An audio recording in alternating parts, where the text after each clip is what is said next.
अस्सलाम वालेकुम नाज़रीन, मैं हूं मियां अकील अफजल और आप देख रहे हैं मेरा यूट्यूब चैनल। नाज़रीन, आज फ़ौजी अदालतों के मुकदमे में दिलचस्प सूरत हाल रही। काजी साहब के जो फैसला था उस पे ज़िक्र पर पाकिस्तान तहरीक इंसाफ के वकला जो है वो आपस में उलझ पड़े। और इसके अलावा फ़ौजी अदालतों का मुकदमे में बिल आखिर आज उसको इस्लामिक टच भी दिया गया, उस पर भी बात की जाएगी। और सबसे एक और चीज़ जो आज के इस व्लॉग में शामिल होगी वो है वकील लतीफ़ खोसा साहब का चश्मा।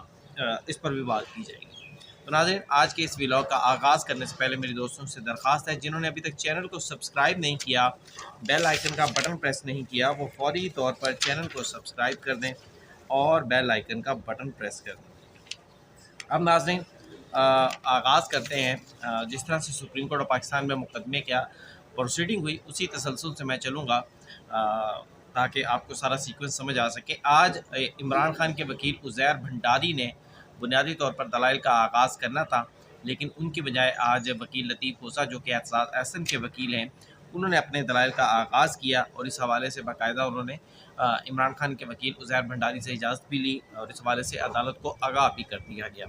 उसके बाद वकील लतीफ़ खोसा ने के दलाइल का आगाज़ करने से पहले सबसे पहले उन्होंने सलमान अकरम राजा ने जो कल दलाइल दिए थे उस पर जो है वो अपना मौक़िफ़ पेश किया और कहा कि कल वकील सलमान अकरम राजा ने जो जस्टिस मुनीब अख्तर के फ़ैसले से इख्तिलाफ़ किया और काजी साहब के फ़ैसले का हवाला दिया। मेरी कोई ऐसी हदायत नहीं थी। जिस पर जस्टिस मोहम्मद अली मज़हर ने कहा कि एतराज़ बुनियादी तौर पर सिर्फ़ और सिर्फ आर्टिकल 63A के फ़ैसले के हवाले से था। ताहम वकील सलमान अकरम राजा ने इस एतराज़ के बावजूद जो है वो अपना मौक़िफ़ पर कायम रहे और उन्होंने कहा कि मैं अपने दलाइल पर कायम हूँ और कायम हूँ। मीडिया पर जो तासुर दिया गया, ये ऐसा तासुर दिया गया कि जैसे मैंने पता नहीं क्या बोल दिया है। जिन लोगों को कल के मुकदमे का इल्म नहीं है, थोड़ा सा उन्हें बता दूं कि सुप्रीम कोर्ट ऑफ पाकिस्तान में जब प्रैक्टिस एंड प्रोसीजर मुकदमे का हवाला दिया गया, फैसला किया गया, तो उसमें चीफ जस्टिस उस वक्त के चीफ जस्टिस काजी फायद ईसा साहब ने अपनी कुछ लाइंस जो थी वो एक्स्ट्रा लिखी थी और उसमें उन्होंने कहा था कि जज जो है वो फैसला करते हुए खुद से वो चीज़ें शामिल नहीं कर सकता जो आइन में शामिल हो। तो जस्टिस मुनीब अख्तर का जो फ़ैसला था फ़ौजी अदालतों के हवाले से, अगर चाहे उन्होंने पाकिस्तान तहरीक इंसाफ के हक़ में फ़ैसला दिया, लेकिन उसके बावजूद भी उन्होंने कुछ चीज़ें ऐसी कर दी जैसा उन्होंने 63 एक मुकदमे में भी किया गया था, फिर उसके बाद इस मुकदमे में भी। तो वकील सलमान अकरम राजा ने काजी साहब के फ़ैसले की हमायत करते हुए वकील जस्टिस मुनीब अख्तर के फ़ैसले से इख्तलाफ किया। लेकिन अब जस्टिस मुनीब और जस्टिस मंसूर अली शाह जो हैं वो यकीनी तौर पर आजकल पाकिस्तान तहरीक इंसाफ के बड़े करीब हैं। बड़े करीब इस हिसाब से कि पाकिस्तान तहरीक इंसाफ और जस्टिस मंसूर अली शाह और जस्टिस मुनीब अख्तर जो हैं वो एक ही कह लेंगे साइड पर खड़े हुए हैं। तो जिसकी वजह से पाकिस्तान तहरीक इंसाफ हमेशा से उनके मौक़िफ़ की हमायत करती है। तो यहाँ पर जब जस्टिस मुनीब अख्तर के फ़ैसले को पाकिस्तान तहरीक इंसाफ के सेक्रेटरी जनरल और सलमान अकरम राजा ने, और पाकिस्तान तहरीक इंसाफ के बड़े मरकज़ी रहनुमा है, ज़ाहिर बात है सेक्रेटरी जनरल हैं, उन्होंने तनकीद का निशाना किया, तो पाकिस्तान तहरीक इंसाफ के सारे वकला ने उसकी मुखालफत कर दी है। एतज़ाज़ एहसन साहब ने मुखालफत की, खोसा साहब ने मुखालफत कर दी, उज़ैर भंडारी साहब ने जब बाद में अपने आर्गूमेंट्स का आगाज़ किया तो वो भी अपने उन्होंने वकील सलमान अकरम राजा के इस मौक़िफ़ से मुखालफत की कि जनाब हम जस्टिस मुनीब अख्तर के फ़ैसले की हमायत नहीं करते। तो लेकिन सलमान अकरम राजा साहब जो हैं वो अपने दलाइल पर खड़े रहे। अब उसके बाद वकील जो है अपना सलमान अकरम राजा साहब, उन्होंने कहा कि जनाब कि जो मैंने कल मौक़िफ़ अपनाया था जस्टिस मुनीब अख्तर के फ़ैसले के हवाले से, वो सिर्फ़ और सिर्फ 63A के फ़ैसले के हवाले से था। मैं अपने दलाइल पर कायम हूँ। मीडिया पर जो तासुर दिया गया, ऐसा तासुर दिया गया कि जैसे मैंने पता नहीं क्या बोल दिया। फिर जस्टिस सलमान अकरम राजा ने मोअज़्ज़ज़ जज साहब नईम अख्तर अफ़गान के सवाल को जो है वो टारगेट करते हुए कहा कि आपके सवाल को भी सुर्खियों में रखा गया कि आलमी कवानीन में सिविलियंस के मार्शल लॉ की ममानियत नहीं की गई। तो इस पर जस्टिस नईम अख्तर अफ़गान ने उन्हें कहा कि देखें, हम तो सोशल मीडिया नहीं देखते और आप भी ना देखा करें। अब दिलचस्प बात यह है कि सोशल मीडिया के बगैर जो है वो अब जो है वो आजकल की सियासत मुकम्मल ही नहीं होती और पाकिस्तान तहरीक इंसाफ तो यकीनी तौर पर सोशल मीडिया के उसकी बैसाखियों पर ही खड़ी है। बहरहाल जस्टिस मुसरत हलाली ने यहाँ पर अपना शिकवा किया। उन्होंने कहा कि मेरे ख़िलाफ़ बहुत सारी ख़बरें लगती हैं और लेकिन मेरा मनसब इजाज़त नहीं देता कि मैं जवाब दूँ। ज़ाहिर बात है जस्टिस मुसरत हलाली बेंच के अंदर बहुत वोकल अंदाज़ में जो है वो बात करती हैं। तो यहाँ पर जस्टिस मुसरत हलाली ने कभी वो उनके जो सवालात होते हैं वो पाकिस्तान तहरीक इंसाफ के ख़िलाफ़ होते हैं, तो फिर हमारे बहुत सारे दोस्त उस पर अपने व्लॉग्स भी करते हैं। तो एतराज़ सुनने के बाद इसके बाद एतजाज़ हसन साहब ने एतराज़ किया कि जनाब उनकी दरख्वास्त पहले थी, लेकिन जवाद ख़ाजा की दरख्वास्त को पहले नंबर दे दिया गया और उनकी दरख्वास्त को बाद का नंबर दे दिया गया। जिसके बाद जनाब जस्टिस अमीनुद्दीन ख़ान साहब ने कहा कि आप खुद साहब इन बातों में ना पड़ें, एजाज़ हसन साहब आप इन बातों में ना पड़ें, आप अपने मुकदमे पर दलाइल दें। जिसके बाद वकील लतीफ़ खूसा का जो थे एक चीज़ ये भी सामने आई कि वकील लतीफ़ खूसा साहब जो थे वो मुकदमे का जब आगाज़ हुआ तो अपना चश्मा जो है वो घर पर भूल आए, ग़ालिबन घर पर भूल आए या जहाँ भी भूल आए, लेकिन चश्मा उनका जो था वो अदालत में नहीं ला सके। बुज़ुर्ग हैं, मेरे ख़्याल से 75 ईयर्स ओल्ड हैं। तो उन्होंने चश्मे के बाद जो है वो जब चश्मा जब तक नहीं आया ग्लासेस उनके नज़र के, तो वो उस वक्त तक इधर उधर की बातें जनरल बातें करते रहे। लेकिन कोई 20 मिनट के बाद जो है वो उनको अदालत में लाकर उनका चश्मा दिया गया। तो फिर उस पर जस्टिस मंदोखेल साहब ने कहा कि खोसा साहब अब आपका चश्मा आ गया है, तो अब आप कानूनी नुकात पर दलाइल दें। वैसे खूसा साहब के दलाइल नॉर्मली कानून पर कम ही होते हैं, लेकिन बहरहाल उसके बाद वकील खूसा साहब ने जो है वो उनके दलाइल जो थे वो आज बुनियादी तौर पर इस्लामिक टच पर थे। उन्होंने मुख्तलिफ इस्लामी रवायात, काजी की अहमियत, जज के फ़ैसलों और जो जजेस के फ़ैसले होते थे, काजियों के फ़ैसले होते थे हज़रत उमर के दौर में, खिलाफत के दौर में, तो उन सब का ज़िक्र किया। मुख्तलिफ के हज़रत उमर फ़ारूक के दौर में भी जब खलीफा आते थे वो खड़े हो जाते थे। हज़रत अली के जो ख़त लिखा गया था उन्होंने अपने वक्त के काजी को, उसका भी जिक्र किया। फिर उन्होंने कहा कि जनाब फ़ौज को इन सारी चीज़ों से बाहर होना चाहिए। जस्टिस मंदोखेल ने कहा कि क्या सवाल किया कि जो 21वीं आईनी तरमीम की गई थी क्या उसका कोई फ़ायदा हुआ, दहशतगर्दी ख़त्म हुई या नहीं हुई। वैसे खुशा साहब ने तो बराह रास्त इसका जवाब नहीं दिया। लेकिन जो है हम सब जानते हैं कि 21वीं आईनी तरमीम के बाद उससे पहले क्या सूरत हाल थी, मुल्क में किस कदर धमाके होते थे, किस कदर दहशतगर्दी के वाक़यात होते थे, लेकिन बहुत सारी चीज़ें जो हैं वो तब्दील हो गई। वकील लतीफ़ खोसा ने कहा कि जनाब हम चाहते हैं कि फ़ौज अपने आइनी मैंडेट के दरमियान रहे, फ़ौज को अदालतों के ट्रायल में नहीं आना चाहिए। जिस पर जस्टिस मंदोखेल ने क्या सवाल किया कि क्या आपने जो 21वीं आइनी तरमीम हुई थी उसकी मुखालफत की। जो है जस्टिस मुसरत उन्होंने कहा कि जनाब हम तो लाताल्लुक़ रहे हैं।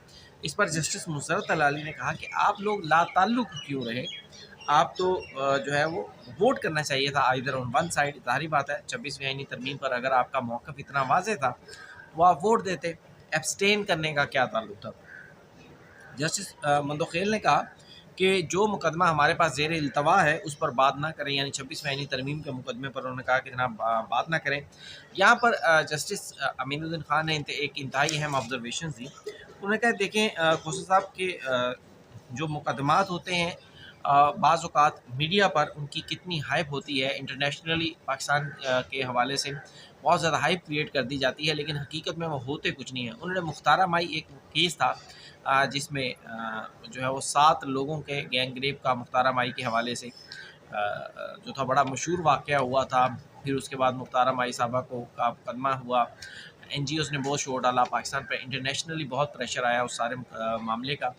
उसका हवाला देते हुए जस्टिस अमीनुद्दीन ख़ान ने कहा कि मुख्तारा माई का मुकदमा आपके सामने था, लेकिन उसके में 0% सच्चाई थी, 0%, यानी कि 1% भी सच्चाई नहीं थी। इसमें जो है वो बैन अल-अक़वामी तौर पर मुख्तारा माई केस में पाकिस्तान को बदनाम किया गया। अब जस्टिस मुसरत हलाली ने यहाँ पर जो है वो जस्टिस अमीनुद्दीन ख़ान से इख्तिलाफ़ किया और उन्होंने कहा कि मुख्तारा माई मुकदमा 0% नहीं था, यानी उसमें सच्चाई थी।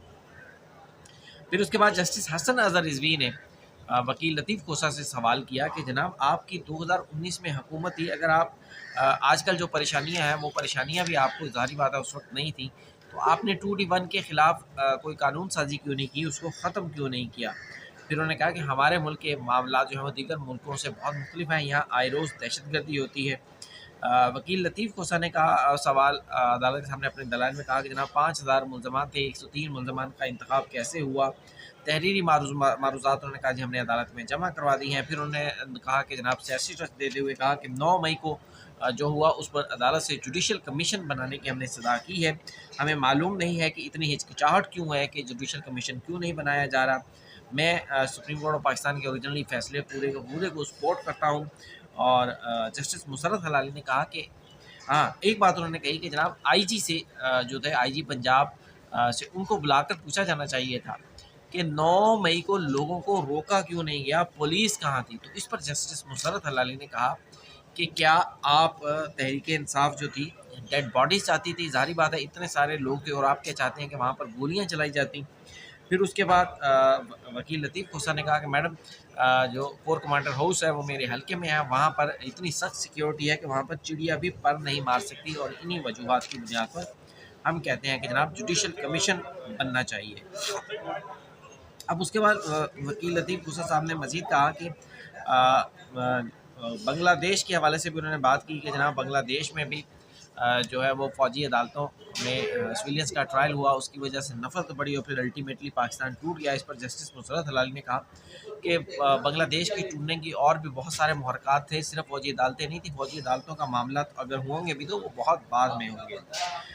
फिर उसके बाद जनाब जस्टिस मंदोखेल ने कहा कि हम तारीख़ में नहीं जाएंगे, अगर हम तारीख़ में जाएंगे तो फिर आपकी प्रोफाइल भी बहुत ज़्यादा बड़ी है। ज़ाहिर बात है आप गवर्नर भी रहे हैं, आप सेनेटर भी रहे हैं, आपके पास मुख्तलिफ पाकिस्तान में अहम ओहदे रहे हैं, तो आपने 2D1 को ख़त्म करने के लिए क्या स्ट्रेटजी अपनाई? जस्टिस मुशर्रफ हलाली ने कहा कि आप लोग यहाँ आकर अदालत के सामने बोलते हैं लेकिन जो काम आपके करने के हैं वो खुद क्यों नहीं करते? मकसद उनका कहने का ये था कि अगर 2D इतना बुरा था तो खोसा साहब उस वक्त जब हुकूमत में थे पीपल्स पार्टी ने में और फिर पाकिस्तान तहरीक इंसाफ की हुकूमत थी तब ये सारा कुछ क्यों नहीं हुआ? फिर उन्होंने आगे से खोसा साहब ने कहा कि जनाब जिस तरह से 26वीं आईनी तरमीम लाई गई है ये आपको सबको पता है। जस्टिस अमीनुद्दीन खान ने कहा कि हमें क्या पता कि 26वीं आईनी तरमीम में क्या हुआ है, जब वो मुकदमा हमारे सामने आएगा तब हमें पता चलेगा उसकी फ़ाइल यकीनी तौर पर देखने के बाद। जस्टिस मुशर्रफ हलाली ने कहा कि किसी ने इस्तीफ़ा क्यों नहीं दिया? तो इस पर वकील लतीफ़ खोसा ने कहा कि हमारे जिन लोगों ने इसको सपोर्ट किया था उनको शो काज नोटिस देकर उन्हें फारिग कर दिया है।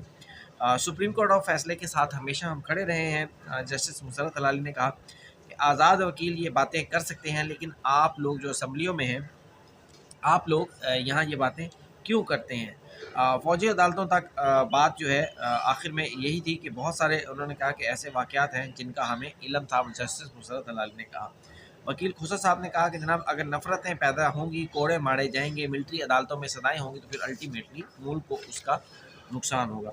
अब इसके बाद वकील लतीफ़ खोसा साहब ने अपने आर्गूमेंट्स मुकम्मल कर लिए और इमरान खान के वकील उज़ैर करामत भंडारी ने भी वही बात की कि वो सलमान अकरम राजा की बात से इत्तफाक नहीं करते, लेकिन उन्हें अदालत ने महदूद कर दिया और कहा कि जनाब आप 175(8), 183, 810A के जो सवालात हैं आपके सामने आप उन तक अपने दलाइल को मुकम्मल रखें। उन्होंने कहा कि जनाब जस्टिस मुनीब, जस्टिस आयशा और सुप्रीम कोर्ट ऑफ पाकिस्तान का जो ओरिजिनली फ़ैसला है जिसमें फ़ौजी अदालतों के सिविलियंस को ट्रायल को मुकम्मल ख़त्म कर दिया गया है उसको मुकम्मल सपोर्ट करते हैं। फिर उन्होंने कहा कि जनाब एक पहला मुकदमा था दरवेश आरबी केस जो कि 1960 का है, वो FBLE केस से भी पुराना है, उसको मैं मुकम्मल सपोर्ट करता हूँ।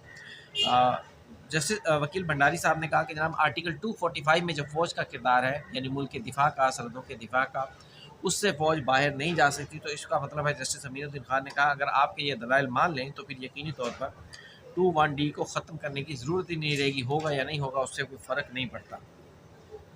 बहरहाल उसके बाद जो है वो उज़ैर करामत भंडारी साहब के दलाइल जारी थे कि अदालत ने इस मुकदमे की मज़ीद समाअत जो है वो कल तक के लिए मुलतवी कर दी है। तो इसके साथ ही मुझे दीजिए इजाज़त नाज़रीन, आज के लिए इतना ही। जो मज़ीद अपडेट्स होंगी वो भी लेकर आपके सामने हाज़िर होंगे। व्लॉग के हवाले से लाइक करना, सब्सक्राइब करना और शेयर करना बिल्कुल मत भूलिएगा। इजाज़त दीजिए, अल्लाह हाफ़िज़।